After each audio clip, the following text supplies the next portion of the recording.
Es vilku svītriņas kalendārā, klausījos laika prognozi, pa logu skatījos ārā. Aiz mājas šaudījās vēja un zaļa zālīte dīga, bet tik augsta bija manā istabā grīda. Es tā gaidīju pavasari, es strādāju, cik jaudas, lai ieraugot zaļu zaru man prieka pirkšanai pietiktu naudas. Padarītais pie kājām gūla un nedarbi pa pirkstiem sita. Es tik ļoti gaidīju pavasari, ka neizturēju. Atrāvu durvis, izgāju ārā un satiku smejošu vēju. Viņš manu šalli raustīja un lika matiem plīvot, un smaidīdams sauca: gaidīt ir muļķīgi, pavasarī vajag dzīvot. Pavasars patiešām nu jau gandrīz ir klāt. Arī mūsu skolā, un es domāju, ka arī jums, ar pavasaru saistās tas, ka mēs sākam jaunus darbus. Un 25. Latvijas atklātā skolu tehnoloģiju un dizaina olimpiāde ir savā sākuma posmā. Mēs šodien tiekamies pirmajā mūsu tikšanās reizē, kurā jūs varēsiet redzēt arī semināru un piedalīties jaunas zināšanas gūstot. Un nākamo tikšanos mēs esam sarunājuši 15. martā, kur atkal kādas jaunas zināšanas varēs gūt. Un tad jau turpat 4. aprīlis, kad notiks olimpiāde. Nu jā, sirsnīgs sveiciens jums visiem. Šeit Rīgas Mākslas mēdīju tehnikumā un jums taipus ekrānam. Mēs priecājamies jūs satikt, gadu atkal pagājis, atkal olimpiāde ir sākusies. Nu jā, un mazliet par to, kāda būs šodiena. Man jāsaka paldies visiem tiem, kas ir pieteikušies, un es rosinu pārējos pieteikties, jo pēc šīm 2 reizēm, šodienas un nākošās reizes 15. marta, jūs varēsiet saņemt certifikātu. Nākamais lūgums. Obligāti lūdzu rakstiet jautājumus gan šodien čatā, gan līdz 15. martam, gan skolas e-pastā. Lūdzu rakstiet jautājumus, kas viss saistīts ar olimpiādi, jo 15. martā, kad tiksimies, tad uz šiem jautājumiem arī atbildēsim.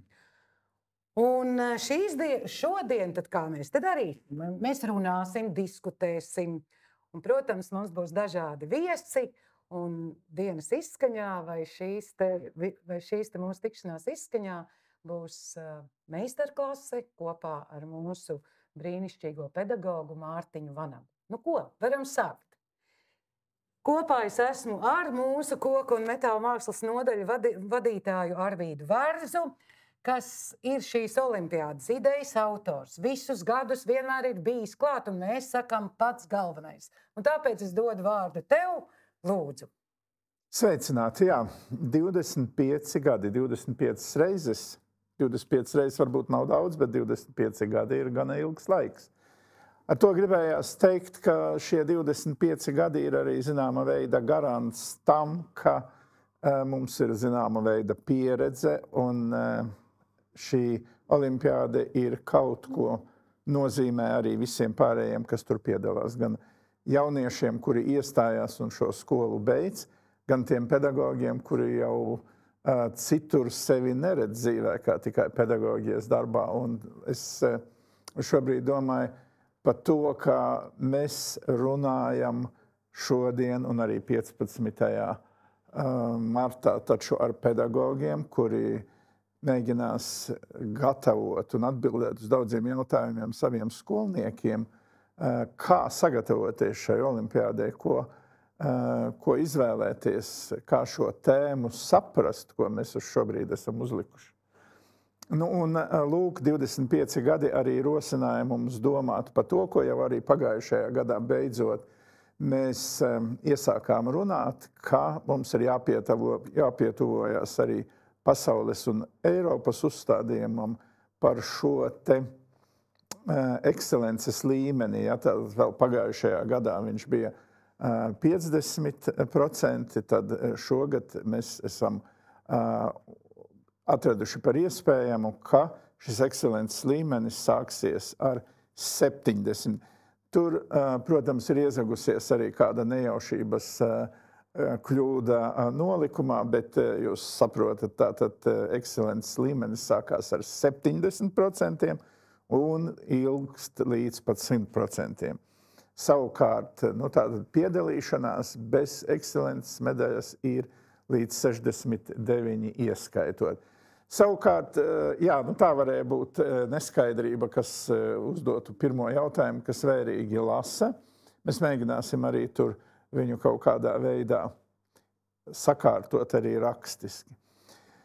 Lūk, un vēl kas jauns noteikti šajā olimpiādē būs, tas ir atbilde uz daudziem zvaniem, kur tiek uzdots arī no vispār izglītojošām skolām, arī no mākslas skolām, arī no kompetenču centriem un tehnikumiem. Tās ir mēdīju joma, un es saprotu, ka filmu veidošana un savas ikdienas iemūžināšana ir ļoti aktuāla mums. Tātad šajā mūsu tikšanās reizē būs no Mārtiņa šī meistarklase, kā palīdzēt jūsu jauniešiem sagatavoties šīs te filmas veidošanai. Tas varbūt īsumā sākumā. Jā, paldies, tie ir jaunumi. Bet man patiešām ir pats būtiskākais, svarīgākais jautājums. Kāda tad būs šī gada olimpiāda? Tas ir viss miglātīts. Miglātīts? Tiešām. Jūs jau redzat, ka migla pamazām pārņem mūsu studiju. Un, lai būtu tādam nelielam ieskatam, varbūt nedaudz zinātnisks skatījums uz miglu. Kas tad ir migla? Sīku ūdens pilienu vai ledus kristāliņu sabiezinājums atmosfēras dziļākajos slāņos. Tas nozīmē, jo vairāk ūdens pilienu vai ledus kristāliņu ir miglā, jo tā ir baltāka. Miglas sastāvā esošie ūdens pilieni vai ledus kristāliņi ir pietiekami lieli, lai atstarotu visus saules spektrā redzamos starus, un no violeta līdz pat sarkanam. Kad tas vienlaikus nonāk mūsu acu redzeslokā, mēs to uztveram kā baltu krāsu. Un jo blīvāka ir migla, tas ir, jo vairāk tajā ir pilienu un kristālu ledus gabaliņu, jo baltā krāsa ir izteiktāka. Un šī paša iemesla dēļ mākoņi arī ir balti. Bet otrs ir tā, ka migla, tas ir, kad attēlu kontūras sāk izplūst redzes sajūtās un samazinās redzes asums. Jūs mani redzat? Ļoti labi. Un vēl mēs varam teikt, ja ir daudz miglas, tad rodas miglāji. Un kas tad ir miglāji? Tie ir tie gaišie miglveida objekti starpzvaigžņu telpā, kur sastāv no cietām vielām, daļiņām un veido mums tik ļoti skaistos zvaigžņu miglāju skatus. Bet, ja mēs runājam par kaut ko mūsdienīgāku, tad Pauls Bankovskis ir teicis tā. Tumsa un migla ir kļuvušas par neatņemamu koncertu un teatrālu uzvedumu sastāvdaļu scenogrāfijā. Pat vasarā visi sagaida tumsu, lai varētu iestāties krēsla, un tikai tad uz skatuves kāpj spožākās zvaigznes, un gaismas stari sāk miglā izskatīties, mākslīgajā miglā. Tie izskatās visskaistāk un vislabāk. Un kas ir interesanti, atšķirībā no dabiskās tumsas, cilvēks ir iemācījies izslēgt miglu un izslēgt tumsu. Bet, ja mēs runājam par tehnoloģijām, tad mēs atradām, ka eksistē arī tāda lieta kā miglinātājs. Un tas nav tas, kas pūš miglu acīs, nē. Tā ir viela, kas veidojot sīkus kristālus, rada stiklveida materiālā gaismas izkliedi. Migla. Migla, tā var būt visur. Tā reizēm ir visur. Bet kas tad tai miglā varētu būt? To mēs vēl nezinām. Ezīts. Bet varbūt kāds cits, vai ne? Migla mums ir atpūtusi arī Agnes Gedula, kas ir dizaina nodaļas vadītāja. Šo sarunu mēs turpināsim trijotā. Un tas galvenais jautājums jau ir šāds par to, protams, tēma, šī gada tēma olimpiādē ir Ezītis miglā, bet mēs rosinam jūs fantazēt, domāt, iztēloties, izdomāt jebko vairāk par to, kas ir. Jo mēs vēlamies, līdzīgi kā pagājušajā gadā ar piena ceļu, pēc jūsu iesūtītajiem darbiem, redzot, cik tie ir interesanti, cik fantāzijas pilni, cik tie ir radoši. Tāpēc šī tēma Ezītis miglā šogad ir tā, ka tas ir tikai ierosmei. Un kur tad to ierosmi meklēt? Kā tad to meklēt? Varbūt lūdzu sāksim ar Arvīdu ar tevi. Un kur rast ierosmi? Kā domāt tālāk aiz? Lūk, es domāju, ka mums pieaugušajiem jau ir par ko padomāt. Un tas, ka piena ceļš jau rosināja kaut ko vairāk nekā tikai govi vai piena paku saprast. Arī šeit ir ierosmē ļoti plaša joma. Mēs nevaram aprobežoties tikai ar Ezīti, jo tas būtu ļoti, ļoti primitīvi, un te jau viņš ir, ko vēl klāt. Tātad mūsu mērķis ir palīdzēt jauniešiem atbildēt uz šo jautājumu, ko tu man uzdevi. Katram pedagogam, kas mums skatās, uz šobrīd nāksies saskarties ar šo jautājumu no viņu audzēkņu puses, kurš arī tiks uzdots skolotāji, bet ko tad man īsti taisīt? Un mēs gribētu palīdzēt jums šajā gadījumā uzvedināt jūs pašus aizdomāties un būt sagatavotiem šim jautājumam. Kas vēl bez Ezīša ir miglā? Agnes, tu esi lielisks stikla mākslinieks. Tad man ļoti tāds tieši jautājums saka, lūdzu, tad, kad tev ir jātaisa kāds darbs un tev ir pateikts, te ir uzdota tēma, kā tu sāc domāt radoši? Kas tad tur būs gala rezultātā? Jā, es par šo tēmu tieši arī domāju, kad, ja man kā stikla māksliniekam pajautātu Ezītis, migla, stiklā. Protams, viens ir matēt šos necaurspīdīgi duļķēnu, bet es sāku domāt tālāk. Vai tu esi redzējis, kā migla dzimst? Jā. Tā, ka viņa veļās no zemes, no tikko noārtas zemes viņa veļās un viņa aug. Bet tad ir arī, kā migla mirst. Un kad paliek pēc miglas paliek šie rītas teiktie kristāli graudi, kas pārvēršās par rasu un atkal rasā un stiklā. Es šo varu parādīt pat vēl burtiskāk. Un tālāk, kas notiek šajā rases lāsē, viņā atspīd atkal visa pasaule. Tas pats Ezītis atspīd apkārtējā vide, varbūt tas pats cilvēks, kurš viņā skatās. Mēs varbūt ar aci to neredzam, bet tā migla ir izdarījusi to savu darbu. Mēs esam viņu satikuši, varbūt padomājuši, bet tajā burtiskajā veidā sajutuši ar pēdām, ar izskatu, kaut kā tā. Jā, tas ir tāds mākslinieks skatījums un tavs tāds ļoti tāds. Lūk, es sadzirdēju, ka tur varētu nebūt miglā tikai Ezītis, tur varētu būt miglā arī cilvēks. Arī cilvēks mēdz būt miglā, ja viņš neredz rītdienu, varbūt. Tad es pieļauju, ka tie jaunieši, kas pievērsīsies filmas veidošanai, te ir milzīgs lauks par to domāt, ko mēs redzam savā nākotnē. Varbūt mūsu dzīves mērķis vēl ir miglā. Varbūt mēs viņu gribam tur arī paturēt, bet varbūt, ka mēs no tās miglas viņu gribam. Acīm redzot, tādā primitīvākā skatījumā atbilde ir pavisam vienkārši. Miglā var būt jebkurš. Gan Ezītis, gan Lācītis, gan Vista. Ko mēs esam vairāk redzējuši?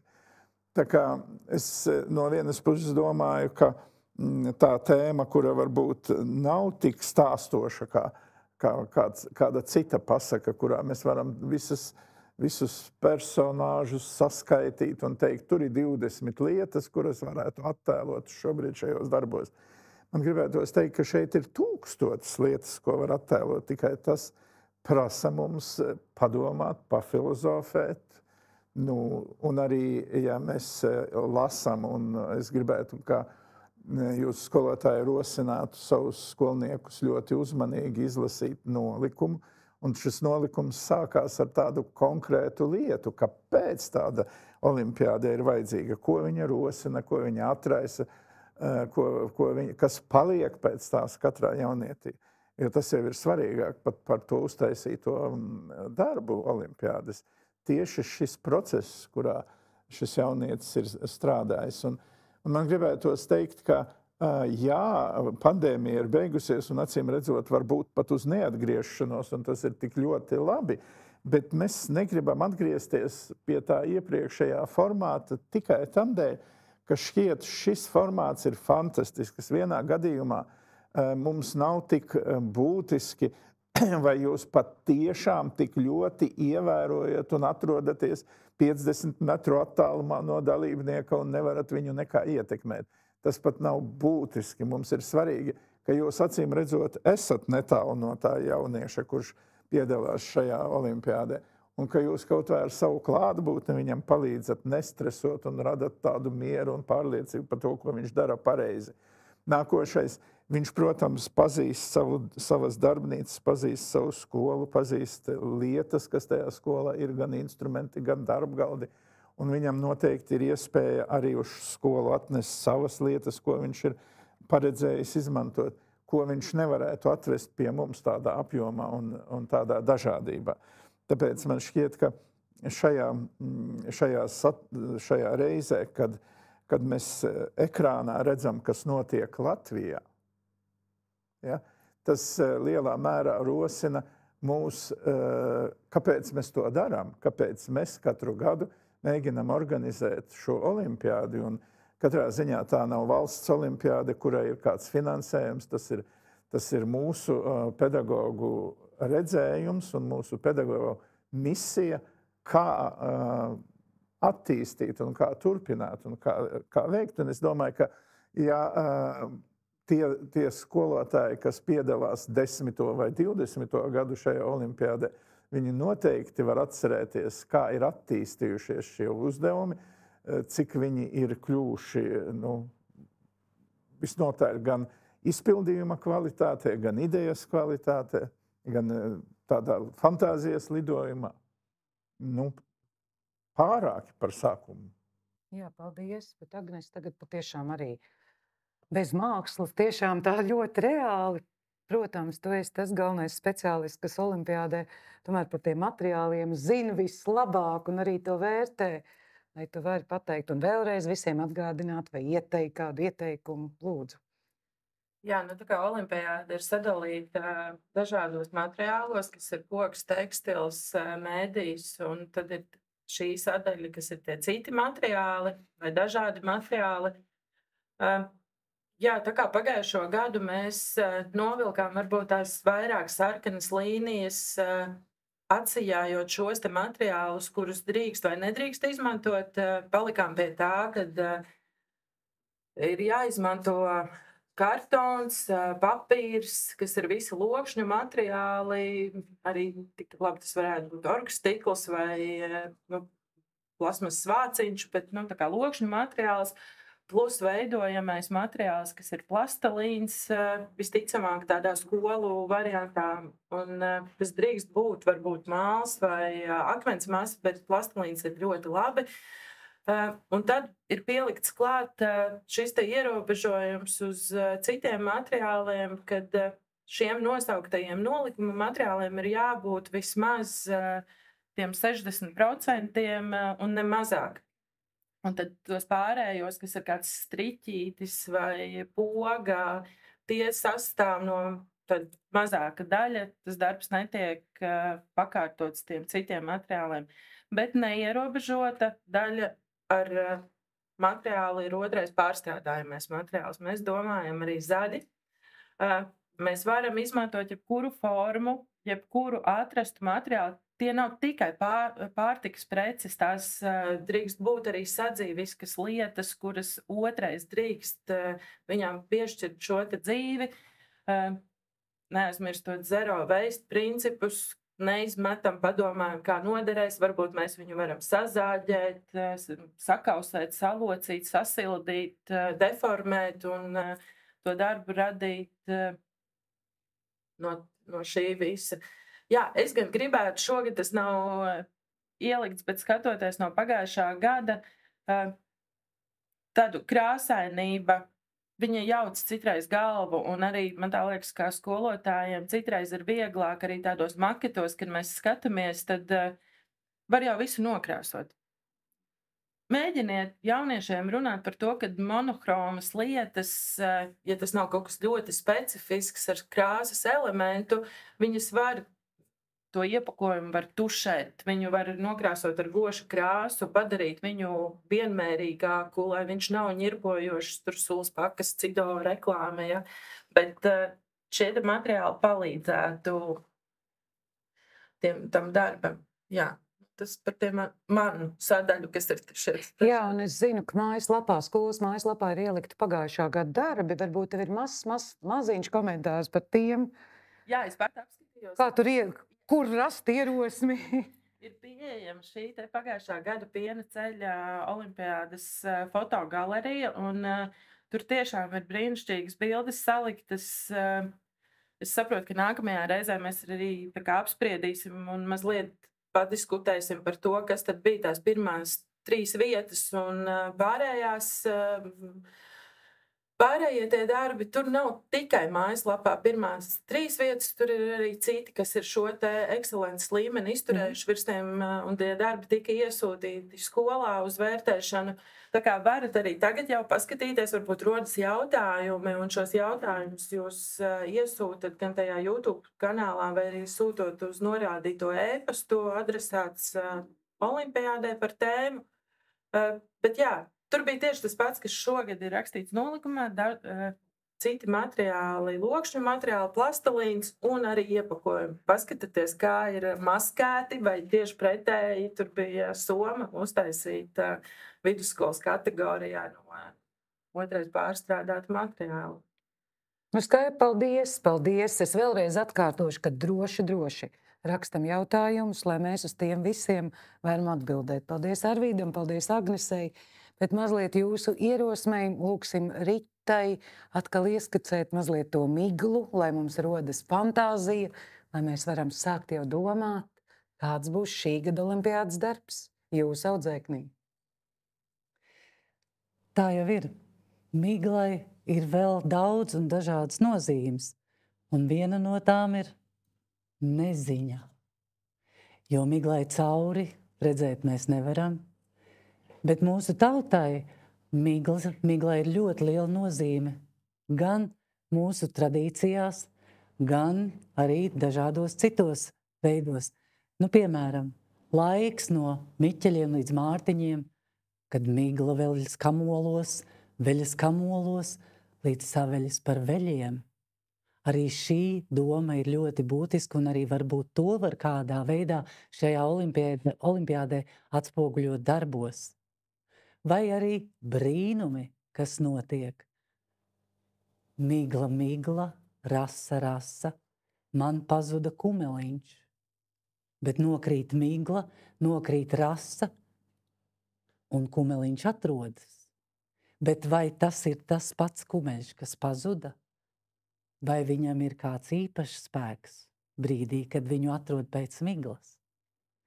Un ja mēs runājam par to, cik daudz bieži mēs pūšam miglu kādam acīs, vai cik bieži mums no acīm nokrīt migla, arī tas ir daudzu literāru, foto, ļoti daudzu kino darbu vērts elements.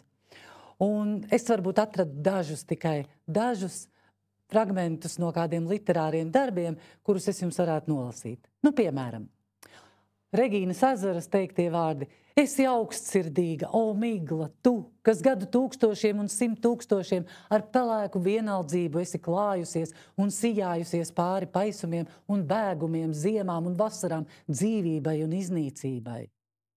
Vai arī, ko teica Simons Ziedonis: pelēkā rītā peld balti miglas palagi pļavā.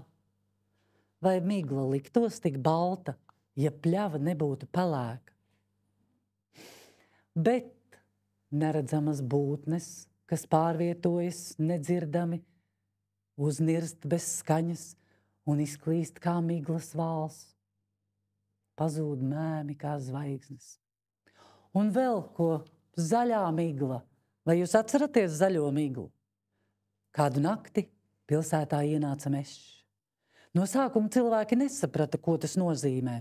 Pa visām ielām uz Rīgas centru skrēja aizelsusies benzīna smaka un sauca pēc glābiņa. Viņu gribot nosmacēt, viņai vairs elpas nesot, no visām pilsētas pusēm šurp nākot zaļa migla, ņemot elpu ciet. Bet jums, kad jūs domāsiet par to, kas tajā miglā rodams, es teiktu tā, kad ej miglā pār tiltu, neatskaties. Aiz tevis paliek torņi un pilis, bet priekšā migla un tu pats. Jā, paldies, paldies. Tagad es esmu kopā ar mediju nodaļas vadītāju Mārtiņu Vanagu. Un, Mārtiņ, pirms mēs klausamies, un jūs klausāties Mārtiņa brīnišķīgajā meistarklasē, ko tu tūlīt pateiksi, par ko tā kā būs, ja? Arī man tev ir jautājums, ja tev saka un uzdod kādu tēmu, un pēc tās ir jāveido filma, kāds ir tavs radošais ceļš tavā prātā? Kā tu to izdomā? Kas tur būs? Radošais ceļš ir ērkšķiem klāts un neizprotams. Un tieši tāpēc ir vajadzīga struktūra. Ko tad mēs stāstīsim, kam mēs stāstīsim, kāpēc? Un, zināmā mērā jau tu uzminēji manas meistarklases tēmu, tātad par to, kā to stāstu izstāstīt un kā labāk to izstāstīt. Labi, tad es piesaku brīnišķīgā meistarklase ar Mārtiņu Vanagu. Uz tikšanos 15. martā, bet tagad klausamies Mārtiņā. Labdien vēlreiz, kolēģi pedagogi. Un, Ginta šo nosauc par meistarklasi, es gribētu mazliet nolaisties atpakaļ uz zemes, bet es domāju, ka es došu vērtīgs padoms par to, ko tad darīt, kā darīt un ko no tā visa mēs varētu labāk izveidot. Bet gribētu sākt šo stāstu ar 120 gadus tālu pagātni, ar vienu no pirmajām mākslas kinofilmām, kas saucās Ceļojums uz mēnesi, ja mana franču valoda mani nepieviļ.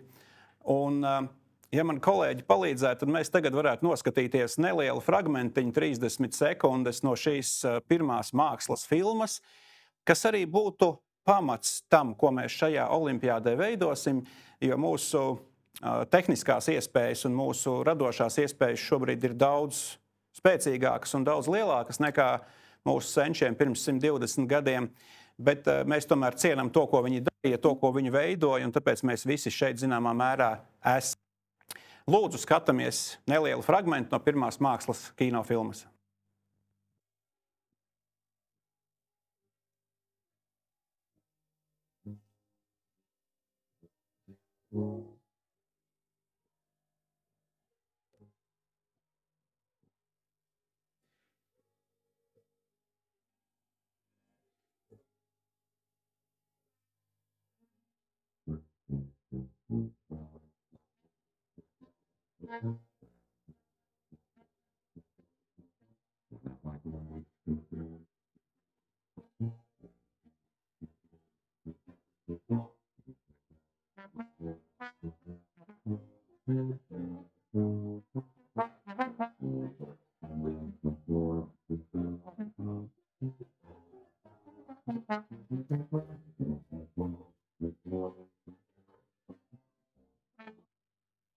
Tātad tas bija neliels fragmentiņš, kurā, kā jūs varējāt redzēt, un arī kas man pašam vairāk fascinē, ir šīs it kā primitīvās dekorācijas. Un tieši tāpēc tas ir svarīgs kino darbs, ka šīs dekorācijas tolaik neviens nezināja, kā veidot.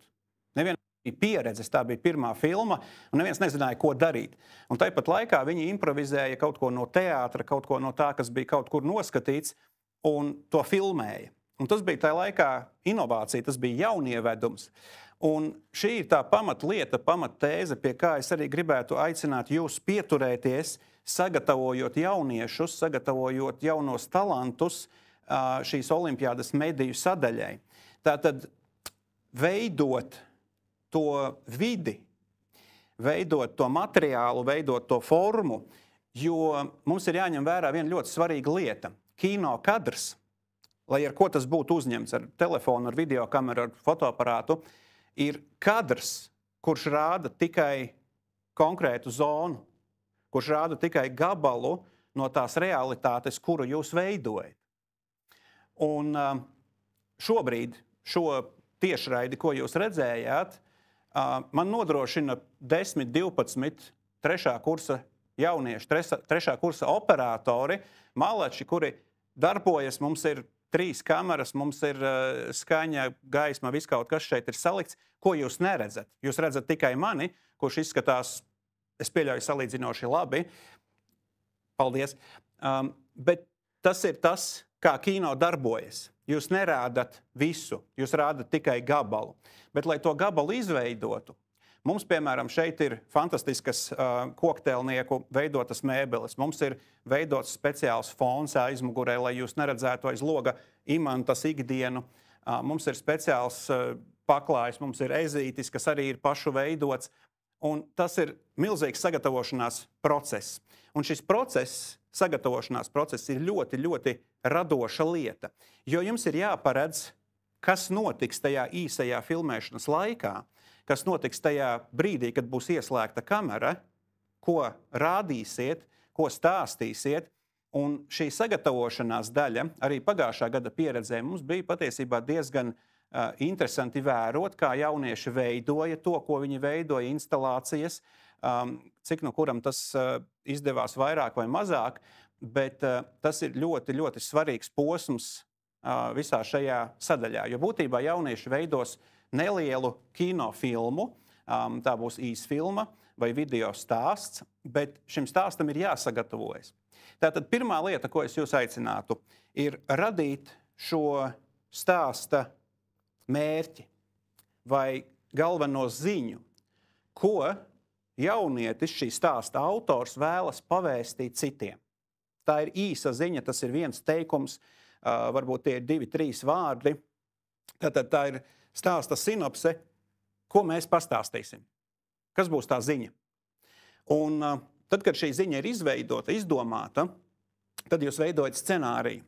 Jūs veidojat scenāriju pa soļiem, ko jūs filmēsiet, kurā vietā, kā tas izskatīsies, kādas būs nepieciešamas dekorācijas, kādi būs nepieciešami aktieri, kas būs nepieciešams no pieejamā apgaismojums un tā tālāk. Un bieži vien tas jautājums ir, vai mums vajag tagad skolai nopirkt videokameru un scenogrāfijas sākuma komplektu? Nē, nevajag. Jūs filmējat, jūs darat ar vienalga ko, kas spēj filmēt. Tā var būt webkamera, tas var būt telefons, tas var būt no vecākiem aizlienēta videokamera, jebkas, kas spēj video ierakstīt. Un nevarētu teikt, ka svarīgs ir tikai stāsts. Ir svarīgs arī tehniskais izpildījums. Mēs dzīvojam digitālā laikmetā, mēs dzīvojam digitālā vidē, un ir svarīgi, kādā kvalitātē tas viss tiek parādīts, kādā kvalitātē ir krāsas, gaismas, skaņa, viss pārējais, kā tas viss darbojas. Bet, lai nonāktu līdz kino līmenim, lai nonāktu līdz televīzijas līmenim, ir ļoti daudz jāmācās. Un atcerieties, ka jaunieši, kas piedalīsies olimpiādē, vēl tikai mācās.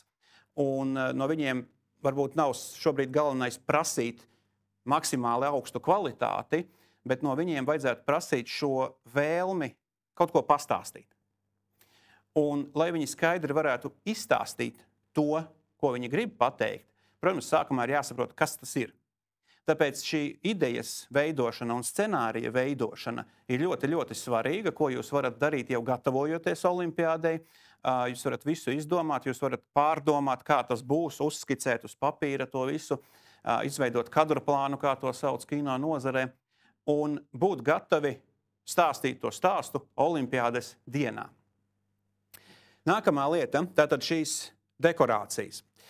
Varbūt nevajag radīt absolūti jaunu pasauli, kā tas bija pirmajā kinofilmā, bet ticiet man, tas būs ļoti interesanti, tas būs ļoti radoši un tas būs ļoti pats par sevi fantastisks process tam jaunietim un viņa palīgiem veidot visu šo vidi. Ieteikums uzreiz pirmais. Nevajag aizrauties ar pārlieku lieliem filmēšanas laukumiem. Pagājušajā gadā mums arī bija komanda, kas mēģināja iekārtot veselu klasi vai pat skolas koridoru pārveidot par šo filmēšanas laukumu. Tas būs salīdzinoši grūti, tas prasīs lielus resursus un daudz laika. Sāciet ar mazāku vietu, sāciet ar mazliet kompaktāku vidi, kurā notiks šī filmēšana. Jums principā pietiek ar vienu stūri, līdzīgi kā man aiz muguras, lai parādītu to, ko jūs gribat izstāstīt. Varbūt jums būs 5 aktieri tajā filmā, un jums būs visa darbība notiks vienā stūrī telpas, un to visu var izdarīt. Ja, tad izvērtēt laiku, kas nepieciešams to dekorāciju uzbūvēji, un saprast, ka laiks jums ir tik, cik jums ir. Jums ir jāpaspēj uzbūvēt vide, jums ir jāpaspēj nofilmēt, un jums ir jāpaspēj to visu salikt kopā. Tātad tas uzdevums filmēšanas mediju sadaļā Olimpiādē ir patiesībā diezgan sarežģīts. Un tas ir izaicinājums. Nepārprotiet. Ļoti svarīgi ir, protams, gaisma. Un kino nozarē tas, kas atšķir no realitātes, tad apgaismojums ir pavisam savādāks.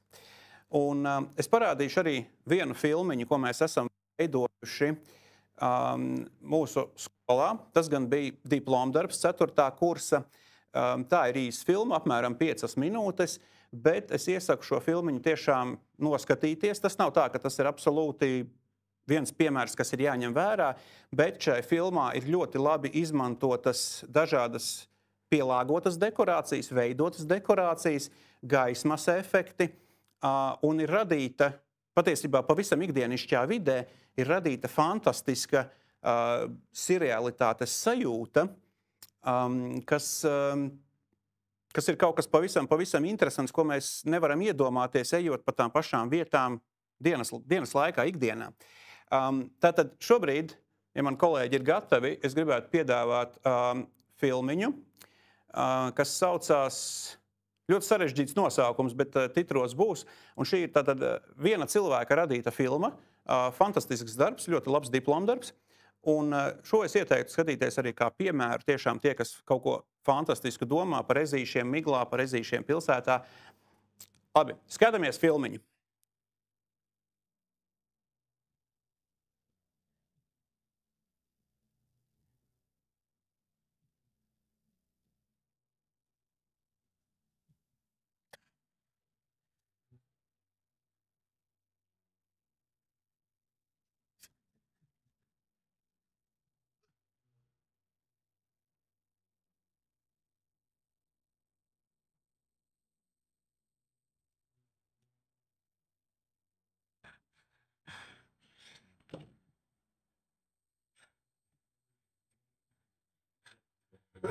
Labrīt, Liktus!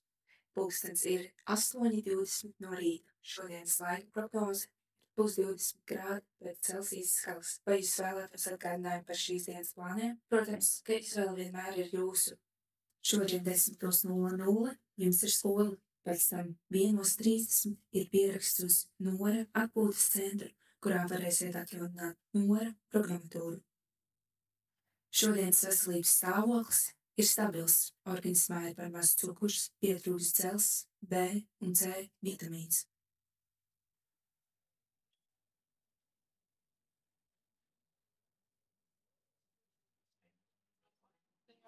Sekundes laikā, jā.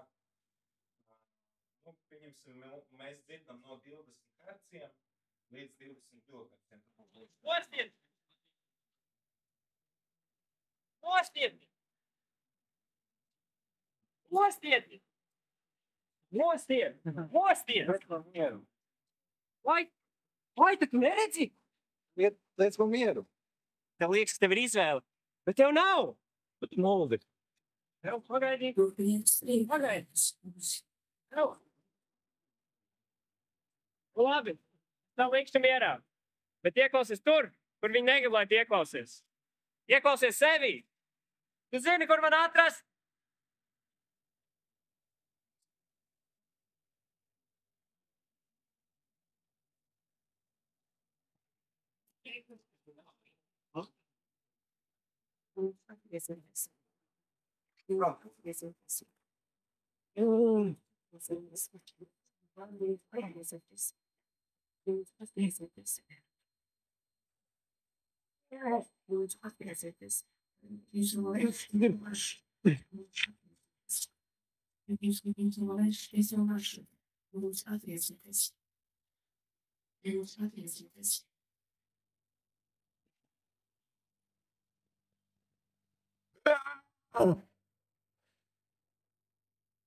Vai vēlaties, lai atskaņoju mūziku?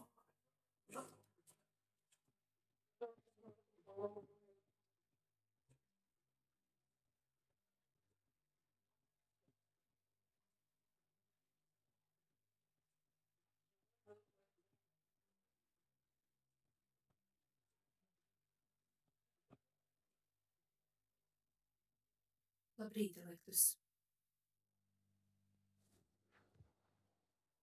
Man sāk palikt skaidrs, kas te notiek. Man šķiet, ka tev jāapmeklē ārsts. Tikko pierakstīju tevi uz rītdienas 6:00. Man es nevajag tos pakalpojumus. Baidos, ka tas nebūs iespējams Elektris. Tā nav iespējams. Es ļoti apvainojos, bet uztveru lielu agresivitāti.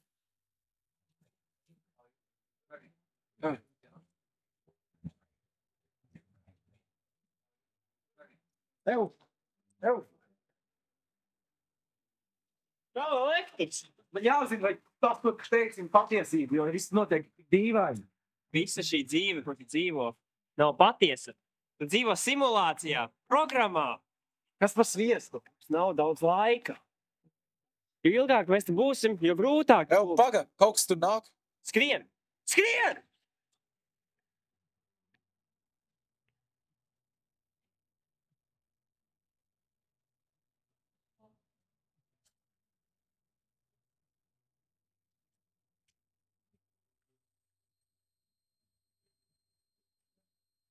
Nevar nebija čērīgs. Cilvēki, ir pareizumi, ir slimīgi.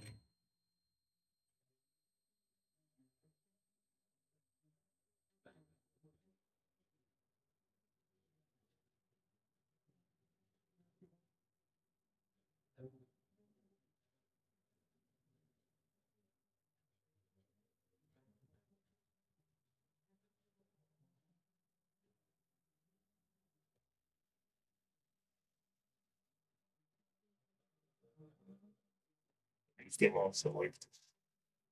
Ko tu te dari? Pēdējā bija programma šajā simulācijā. Es biju tas, kas studēja cilvēkus. Es veidot bigpīcam pasauli, kā šo simulāciju. No sākuma es ticēju, ka palīdz cilvēciem, bet cilvēki lēnām iznīcināja pašu savu planētu. Un es domāju, ka dēļ labu. Es kļūdījos. Es atņēmu cilvēcei pašu svarīgāko. Tas ir brīva izvēle. Gribu izvēlēties savu likteni. Kas ar mani tagad notiks? Tu pamodīsies. Pamodināsim visus pārējos.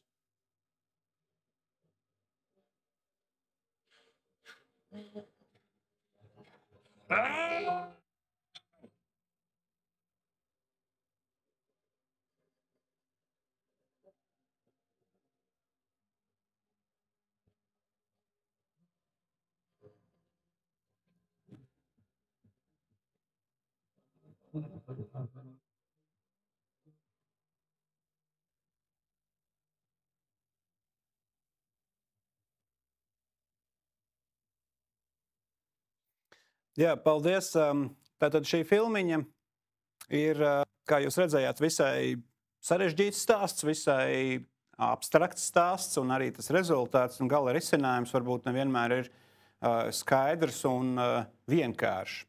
Protams, tā tēmas izvēle paliek jauniešu galvā, attiecīgi to, kas ir aktuāls, jo ar to būs visvieglāk strādāt. Tad ir svarīgi palīdzēt jauniešiem atrast to tēmu tādu, kas viņiem interesēs, kura viņiem būs uzrunājoša, un ne tik daudz domāt par to komisiju, kas vērtēs, bet vairāk domāt, lai tā tēma būtu tiešām jauniešiem aktuāla, par to, kas viņus šobrīd nodarbina. Un savukārt tas risinājums, kā to izstāstīt, ir ļoti, ļoti daudz veidu. Optimistiski, protams, var izmantot āra apgaismojumu, āra vidi, un tas būs, kā jūs redzējāt, daudz plašāks stāstījums, ja mēs izmantojam ielas, apkārtni, tātad dabisko vidi, un arī tur var daudz vairāk izvērsties. Bet, protams, tāpat laikā mums ir arī jāpielāgo tā vide, kuru mēs izmantojam. Filmiņa nav tādu ierobežojumu, ko drīkst, ko nedrīkst izmantot, teiksim, no tiem materiāliem, bet es, protams, ieteiktu līdzīgi kā kolēģi Agnese, koncentrēties uz otrreizē izmantojumiem materiāliem un noteikti netērēt lielas naudas pērkot kaut kādus sarežģītus dārgus materiālus inventāru. Izmantojam to, kas mums ir apkārt. Nokrāsojam, sagriežam, sašujam un izveidojam to mazo pasauli, kas mums ir nepieciešama uz to filmēšanas procesu. Tālāk nākamā lieta. Es gribētu jums ieteikt, iegādāties vienu grāmatu, kas noteikti noderēs. Un šī grāmata ir Valda Eglīša filmas vizuālā stila noslēpumi. Varbūt mēs varam šeit dabūt kādu skaistu tūplānu tam vākam. Kamēr es stāstīšu, kas tas ir, jums operatori parādīs tūplānā šo grāmatu. Viņu var atrast grāmatnīcās. Un šī grāmata ir tātad viena no Latvijas izcilākā kino operatora veikums. Un šajā grāmatā jūs praktiski varat atrast visu, kas ir nepieciešams, lai izveidotu pasaules līmeņa kinofilmu. Šai gadījumā no šīs grāmatas būtu jāpaņem esence, būtu jāpaņem pats svarīgākais, bet grāmatā ir runāts un izstāstīts pilnīgi viss par kompozīciju, par kadra uzbūvi, par krāsām, par krāsu izmantošanu, par filmēšanas procesu, par rakursu izvēli. Tātad praktiski visas akadēmiskās zināšanas par kinofilmu veidošanu, bet pasniegtas ļoti, ļoti fantastiskā valodā. Protams, ka tātad pamatskolas skolēniem šī grāmata varbūt būs mazliet par sarežģītu, un tur vajadzētu tieši šo pedagoga palīdzību izskaidrot, kas tas ir. Un varbūt izstāstīt vienkāršākā valodā, kaut gan šī grāmata jau ir rakstīta ļoti saprotamā vienkāršā valodā, un es tiešām ieteiktu to izlasīt. Un, ja jūs izmantojat šo grāmatu gatavojoties šai olimpiādei, es domāju, ka mēs redzēsim daudz fantastiskus rezultātus, ļoti daudz fantastiskas filmas. Un es pieļauju, ka viena daļa no šiem jauniešiem pēc gadiem nāks šeit Rīgas Mākslas mediju tehnikumā un jau mācīsies par lielajiem operatoriem, mācīsies 4 gadus, lai kļūtu par profesionāliem un galu galā tad ieņemtu Valda Eglīša vietu. Jā, es to pateicu ēterā, bet jaunie speciālisti ir ļoti, ļoti centīgi vismaz mūsu skolā. Un, tā varbūt ir tāda lirika mazliet par to, kas sagaida nākotnē, bet operatora, video operatora, kino operatora un kino veidotāja profesija, kā mums arī pierādīja šie izolācijas gadi, Covids, ir ļoti, ļoti pieprasīta profesija. Tas ir ļoti elastīgs amats, tas ir ļoti pieprasīts gan Latvijā, gan pasaulē. Un, lai arī šī grāmata ir uz robežas ar vienu kāju mākslā, ar vienu lietišķajā kino, lai Valdis Eglīts man piedod par šo izteicienu, bet mēs nekad nevaram zināt, uz kuru pusi tā filma ies un kā tas izskatīsies gala rezultātā. Atgriežoties pie šīs olimpiādes, ir ļoti svarīgi saplānot laiku. Ir ļoti svarīgi saplānot to dienu, kurā tad tiks veidoti visi šie materiāli, šī vide, kurā tiks filmēts un, kā jūs minēju, kurā tiks arī beigās samontēts šis materiāls. Ļoti praktisks padoms, ko es gribētu jums atgādināt, ir nepaļauties uz pārāk lielu pēcapstrādi. Respektīvi, es ieteiktu šo īsu filmu, šo video stāstu filmēt chronoloģiski, varbūt pat izmantojot pauzes funkciju filmējamā ierīcē, lai tas būtu telefons vai videokamera vai fotokamera ar filmēšanas funkciju. Ja mēs izmantojam šo pauzes funkciju, mums nav nepieciešams pēcapstrādē montēt un tērēt laiku. Tātad jūs vairāk laika varētu tērēt tam filmēšanas procesam. Tas ir absolūti nopietni, tas ir jāpraktizējas, lai to varētu darīt. Bet, ja jums ir pārdomāts scenārijs, jums ir izdomāta struktūra un secība, tad nofilmēt chronoloģiski būs vieglāk un jums atliks vairāk laika šim radošajam procesam.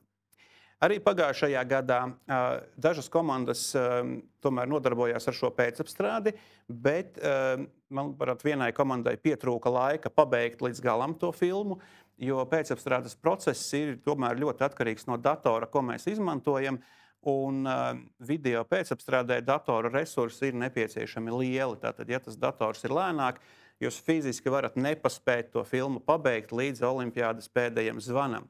Tātad laika plānošana ļoti svarīgi, un šeit vajadzētu tā kā jauniešiem turēt roku uz pulsa, cik laika ir atlicis, un saplānot šo dienu, šo darbību tā, lai tas būtu efektīvi izmantots. Un galvenais, protams, atvēlēt laiku tieši šim filmēšanas procesam. Ja jums viss ir izdomāts, ja jums viss ir sagatavots, tad filmēšanas process patiesībā varētu būt salīdzinoši ātrs. Ja aktieri labi, ja jūs izmantojat aktierus, vai ja jūs izmantojat kādu novērošanas metodi, arī tas ir iespējams, ja jūs izmantojat, piemēram, stopkadru animāciju, jūs esat izveidojuši lēles, kas pārvietojas šajā uzstādījumā. Tas, protams, atkal ir nedaudz sarežģītāk, bet tad viss ir atkarīgs no tās izvēlētās metodes, izvēlētās stāsta un no tā galu galā, ko tad jūs gribat pavēstīt. Protams, ka beigās var palikt kāds stāsta risinājums, var palikt neskaidrs, var palikt jautājums, ko tad mēs mēģinājām pateikt un uzdot šo mīklu. Un te es gribētu jūs nomierināt, ka vērtēšanas procesā šīs filmas vērtēs patiešām profesionāļi kino un video operatori, kuri to dara ikdienā, un viņi zina, kas ir mērķa auditorija, viņi zina, kas ir šīs filmas veidotāji, un viņi attiecīgi tādā līmenī šo visu vērtēs. Bet jāņem vērā tas, ka šie profesionāļi ļoti labi pārzina Valda Eglīša grāmatu un viņa aprakstītās prakses un paņēmienus. Tātad, jo vairāk jaunietis centīsies runāt kino valodā, tātad izveidot šo kadra kompozīciju, izveidot kadra uzbūvu, padarīt to kadru interesantu un to darbību padarīt interesantu, jo vairāk atzinības saņems no šīs komisijas un šajā vērtējumā. Protams, nav svarīgi uzvarēt un saņemt pirmo vietu, galvenais ir piedalīties un galvenais ir radoši pavadīt šo dienu, jo, kā es teicu, šīs olimpiādas mērķis, tāds apakšmērķis ir ieinteresēt un sagatavot jauniešus, lai viņi turpmākajā savā karjerā būtu kaut kādas mērķa vadīti, mērķa motivēti un būtu sajutuši sevī šo aicinājumu. Un varbūt tieši šajā dienā, šajā olimpiādas dienā, viņi sapratīs, ka viņu aicinājums ir būt par kino operatoriem. Un mēs visi kopā būsim izdarījuši labu darbu, jo mēs būsim izzīmējuši tam jaunietim viņa karjeras ceļu, uz ko tad viņš ies un ko viņš darīs. Varbūt tieši pretēji kāds sapratīs, ka nē, kino ir tas, ko es negribu darīt un pievērsīsies kādam citam žanram, bet tā jau ir tā pedagoģija un tā jau ir tā skola, kurā iemācās to, ko tad darīs pēc tam dzīvē. Tātad esiet radoši un aiciniet jauniešus būt radošus un vēl mazliet piebildē, ko nozīmē būt radošam. Radošams būtībā ir problēmas risināšana. Un tāpēc es gribētu tiešām sākt, kad jūs izlemjat, kurš jaunietis piedalīsies, kurš būs galvenais šajā komandā, kuri būs palīgi, tad problēma mūsu gadījumā ir jāizveido filmiņa, kas pastāsta kaut ko. Mēs zinām, kas ir jāpastāsta, mēs zinām, kādi mums ir materiāli, un tas kopā ir tā problēma, kas ir jāatrisina. Un šīs problēmas inovatīvs risinājums ir tas radošums. Un ja jūs jaunieti visu laiku cenšaties virzīt uz to, lai šīs problēmas risinājums būtu inovatīvs, būtu radošs, būtu kaut kas jauns, tad jūs panāksiet viņā to radošo darbošanos un panāksiet to, lai viņš domātu, kā radīt kaut ko jaunu. Un šī lieta bija ļoti arī redzama pagājušajās olimpiādēs un pagājušajos mediju konkursos, ko mēs organizējam, ka nereti jaunieši ieslēdz slinko domāšanu un izmanto jau zināmus paņēmienus. Es tur filmēju mājās, es tagad tāpat filmēšu. Bet svarīgi ir viņus virzīt uz to inovāciju, izdomāt jaunus veidus, izdomāt jaunus rakursus, izdomāt jaunas vietas, kur filmēt. Un varbūt tieši tāpēc es ierosinātu Olimpiādas dienā nefilmēt mācību klasē vai nefilmēt mājā, kas ir pazīstama, bet šo vidi izvēlēties tādu, kas ir mazliet sveša, kas ir mazliet nepazīstama. Varbūt kāda telpa, kur šie jaunieši nav bijuši, varbūt tā ir kāda vide, pagalms, kaut kas aiz sētas, kaut kur viņi nav bijuši, kur viņi jūtas mazliet svešā vidē un ir spiesti adaptēties. Un arī šis adaptācijas fakts, šis svešās vides fakts, ir tas, ka viņi būs spiesti domāt radoši, viņi būs spiesti adaptēties, un mēs to redzēsim tajā gala materiālā. Tātad padomājiet, kas varētu būt tā vide, un tas būtu kaut kāds arī viņiem piedzīvojums, ka viņi nonāk jaunā vidē uz noteiktu laiku, kurā viņiem ir jādarbojas. Tātad izņemt šo jauno radošo cilvēku no viņa ierastās vides, jo tas viņam palīdzēs būt radošākam, palīdzēs būt sagatavoties risināt to problēmu. Šis ir sagatavošanās tādā posmā. Tad ļoti daudzi jautā par filmēšanas tehniku, par nodrošinājumu filmēšanas, un es teikšu, ka absolūti šajā olimpiādē mums pietiek ar mobīlo telefonu, kurš filmē, kurš ieraksta skaņu un kurā var arī to visu samontēt. Un ar to absolūti pietiek, lai jūs radītu labu un interesantu darbu šajā olimpiādē. Ja jums ir pieejama videokamera, vai vienalga tā ir rokas kamera, veca vai jauna, to noteikti var izmantot. Ja jums ir pieejams pēdējo 5 gadu laikā ražots fotoaparāts, tiem arī visiem ir video filmēšanas funkcija, un jaunieši var ar to izpausties un radīt. Bet atcerieties, jo sarežģītāka tehnikas vienība, jo vairāk tehniskās lietas, kas tur ir jāregulē, jāmaina objektīvi, jāregulē dažādi parametri. Ja jaunietis ar to jau darbojas viss kārtībā, viņam tas būs pašsaprotami, viņš to spēj lietot. Ja jauniešiem nav bijusi pieredze iepriekš ar šādu kameru, tad tas var, diemžēl, prasīt daudz laika, un tas var daudz prasīt resursus tajā dienā, un viņi iztērēs laiku, un varbūt to var izdarīt gatavojoties, bet tajā olimpiādas dienā es ieteiktu izmantot tehniku, kura ir labi pārzināta, kura ir pazīstama, un kura ir lietojama principā ar aizvērtām acīm, lai jūs zinat visu, kas tur notiek un kas tur ir jādara. Tātad nekoncentrēties uz to tehnisko pogu spaidīšanu, bet koncentrēties uz to, ko mēs redzam ekrānā, kā veidojas tas stāsts, kā veidojas secība, kā veidojas galu galā tas stāstījums. Nu, un pēdējā lieta, ko es vēl gribētu jums piezīmēt, veidojot šo scenāriju, būtībā es ieteiktu izmantot vienkārši 3 aktu struktūru, kā veidojas jebkurš literārais stāsts. Tātad mums ir ievads, iztirzājums, nobeigums. Un arī veidojot šo ideju un veidojot šo stāstu, es ieteiktu tieši izmantot šo struktūru, ka jūs nodrošināt, ka ir kaut kāds ievads, ir kaut kāda iepazīšanās ar to, ko mēs darīsim, iepazīstamies ar aktieriem, iepazīstamies ar vidi un iepazīstamies galu galā ar šo stāsta uzdevumu vai šo problēmu, kas ir jārisina. Tad seko iztirzājums, galvenā daļa, kurā notiek visas darbības, kurā notiek ceļojums, kurā notiek meklēšana, risināšana un tā tālāk. Un tad ir nobeigums, kurā varbūt notiek atrisinājums, varbūt nenotiek atrisinājums, varbūt paliek jautājuma zīme, paliek mīkla.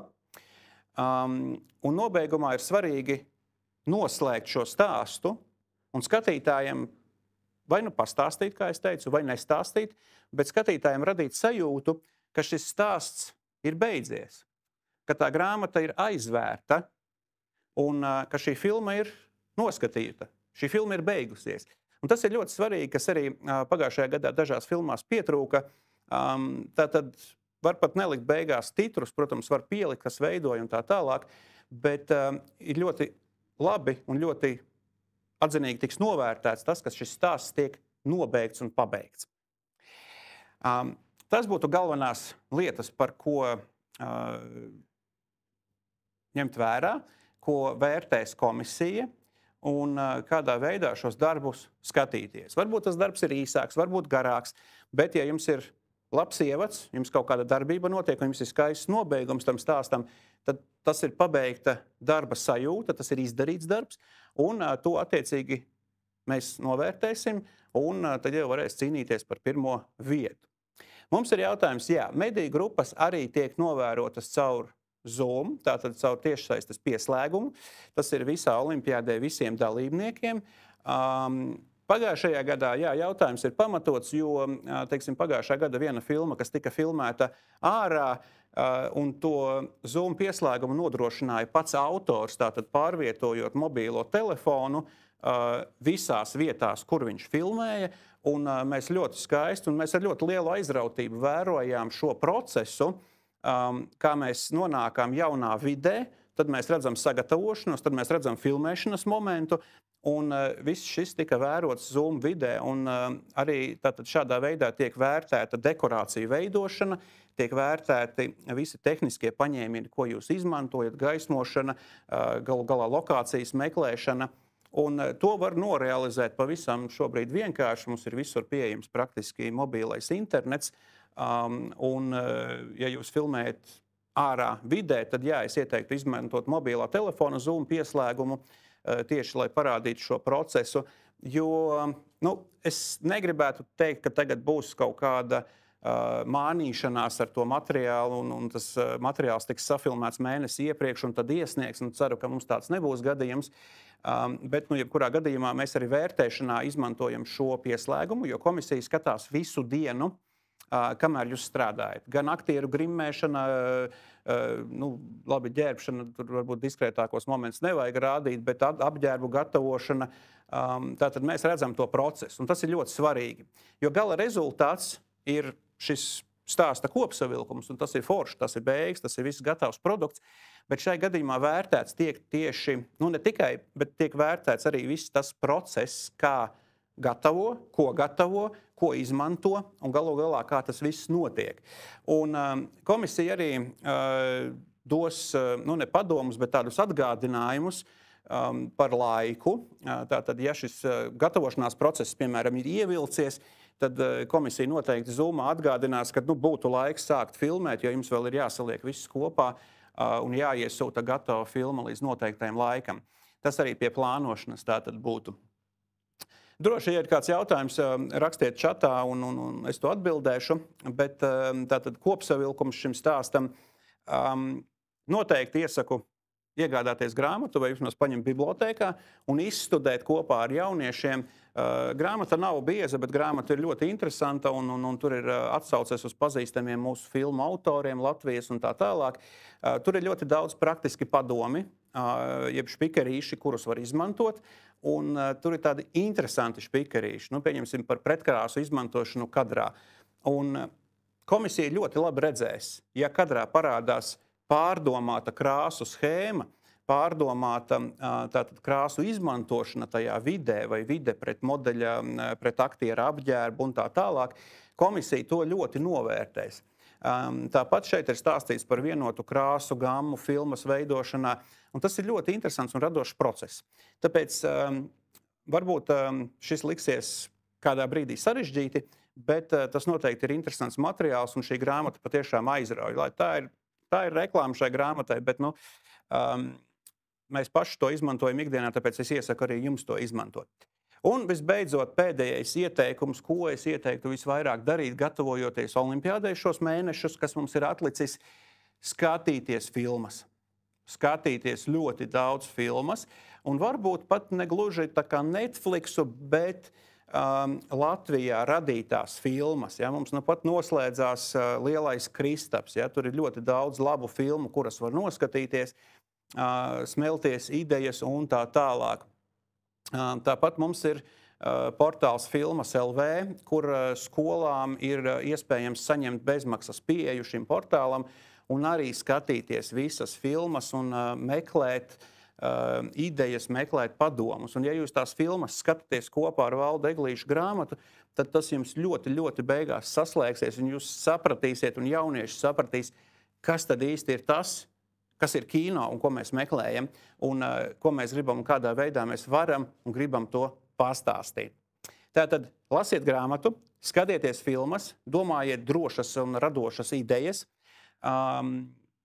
nekautrējieties ar dekorācijām, ar ideju šo realizācijas mērogu, jo bieži vien tas liekas, ka tā ideja ir pārāk fantastiska, bet, ja to visu izdomā, to visu var realizēt. Un es domāju, tā būs ļoti, ļoti aizraujoša diena. Tie būs ļoti aizraujoši gatavošanās mēneši, un rezultāts varbūt pārsteigs arī jūs. Es domāju, ka noteikti pārsteigs jūs, pārsteigs komisiju, un mēs būsim kopā izdarījuši labu darbu, un mēs būsim radījuši Latvijas kino nozarei jaunus, jaukus speciālistus un profesionāļus. Paldies! Ja jautājumu vairāk nav, tad šodien... Jā, ir jautājums? Nav jautājums?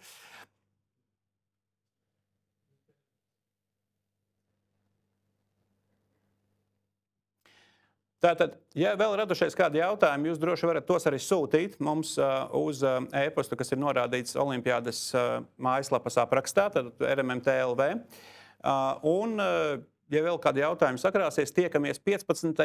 martā uz nākamo tiešsaistes semināru, kas būs vēl turpinājums jūsu iedrošināšanai un sagatavošanai, lai jūsu jaunieši varētu piedalīties šajā olimpiādē.